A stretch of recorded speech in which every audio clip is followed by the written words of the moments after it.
island with such a variety of environments that the lemurs are going to adapt to those different environments.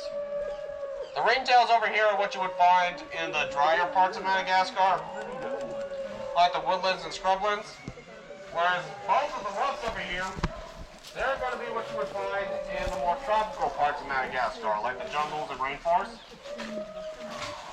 Yeah, come over here, take a look at them all. Jump. He has a belt on. He does have a belt on. It's got a utility belt. Yeah. He had a fanny pack. He was wearing his belt, huh? He's like, I posed for you, now give me a banana. I want to know why he has a belt on this thing. This is his name tag. They are a type of deer from Southeast Asia and Taiwan. Now, these deer are in here because they have some birth defects that caused them to get bullied by some of the other woodchucks, so they weren't getting as much to eat. However, here, they're getting more than enough food. The lemurs don't touch their food, and whatever food that the lemurs drop, the muntjacs can eat it. So they're doing really good in here. Alright. Well, y'all ready? We're going to swing back around this way and take a look at the rest of our cats.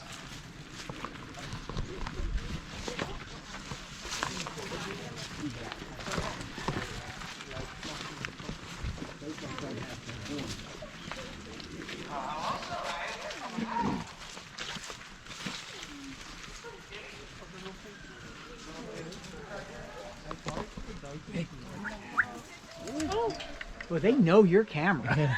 I think it's the orange or That's great. And she is the largest of the lesser cats. She is still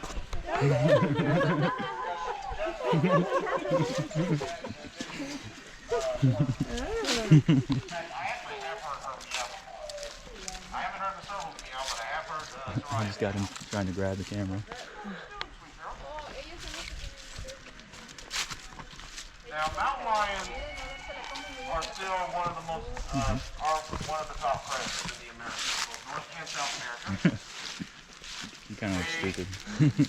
He's a very thick head. That's what the guy said. Okay. Yeah, that's why they're in here. Because I guess the other deers were Both picking on North them. and South America. They are one of the best. They are very silent hunters, and they are also incredibly strong. In fact, mountain lions have been known to bring down a prey item the size of a horse and then drag it for several miles until they feel safe enough to eat it. And you may also notice that she has bowling balls in there. She plays with bowling balls. Now I say that, but Soraya is a bit of a sweetheart. She's been here ever since she was a kitten, and she's a bit of an old lady now. She's reached old lady status.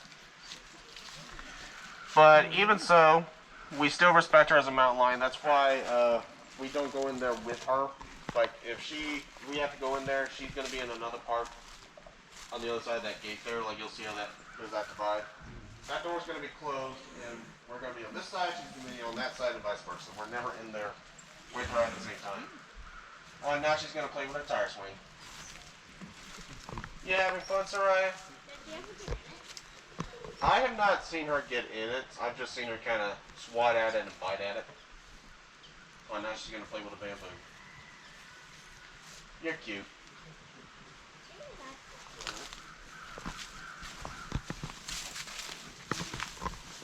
Now over here we have a caracal.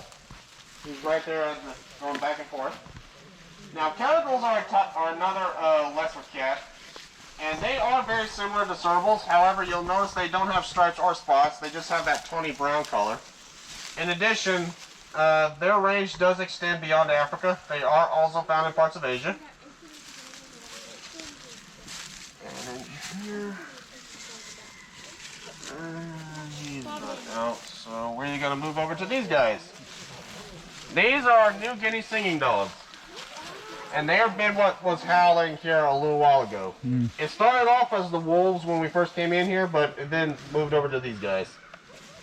Now, New Guinea singing dogs, they look like domesticated dogs. They look like cute little puppies, but this is a wild animal. This is a wild hunting dog. In fact, they would actually have a higher success rate hunting-wise than wolves would. A pack of wolves would only have about a 10% hunting success, while these guys would actually have about an 80% success rate. And they would also be the dominant predator in New Guinea.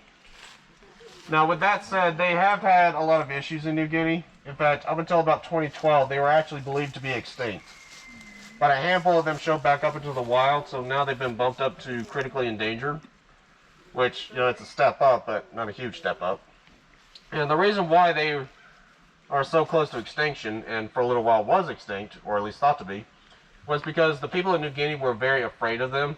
You know, with them being the dominant predator, the people would be afraid that they would go after their livestock or go after their children. You know, it's that fear that, you know, we would have of like a mountain lion or a wolf. But unlike the mountain lion and wolves, you know, these guys haven't had the same conservation, management, or education brought onto the people. So until we can get that out to the people in New Guinea, most of these guys are going to have to exist in zoos, because otherwise they would be very close to extinction, if not extinct. So we're going to move this way now. This is our mobile construction unit.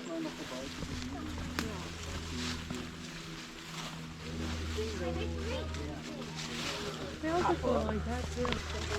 Yeah, it looks like a little mutt. Alright, so there isn't a barrier right here, so please maintain a distance.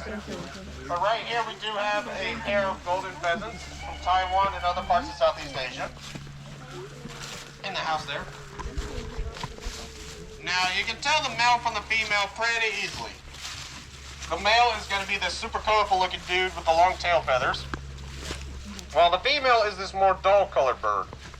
And the reason why that is because the male has to show up to the female. He has to prove that he's big and beautiful to her.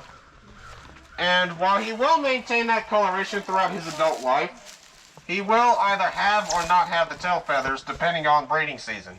When breeding season begins, he'll basically get in shape and grow out the tail feathers. But once he gets the girl and breeding season's over, he'll basically let him